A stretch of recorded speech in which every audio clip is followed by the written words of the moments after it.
Hi అండి.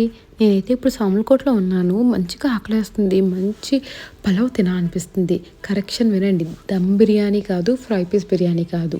మంచిగా home style normal pulao తినాలనిపిస్తుంది. చూసారా నేను చెప్పింది ఈ పలావ్ మాట.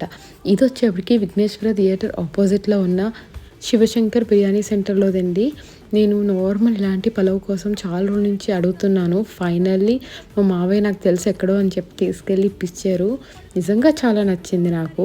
ఈ మధ్యన దమ్ బిర్యానీ, ఫ్రై పీస్ బిర్యానీ, పలావ్ అని చెప్పి ప్రతి సెంటర్‌లో ఒకటొచ్చేసింది పొట్లం పలావ్ అని చెప్పి. కానీ సేమ్ ఫ్రై పీస్ రైస్‌లో పలావ్ కింద పొట్లం చుట్టేస్తే అది పలావ్ అయిపోదు. ఇంట్లో నార్మల్ బియ్యంతో చేస్తే పలావ్ ఎలా ఉంటుందో అలాగమాట. సో, నాకైతే చాలా నచ్చింది. అండ్ అందులోకి ఇచ్చిన ఫ్రై పీస్ కూడా ఎంత బావుందో. అండ్ నాకు కాంప్లిమెంటరీగా ఎక్స్ట్రా 2 వింగ్స్ కూడా వేశారు. అందుకని ఈ మాట చెప్పట్లేదు. నిజంగా బావుంది. ట్రై చేయండి మీరు కూడా అని.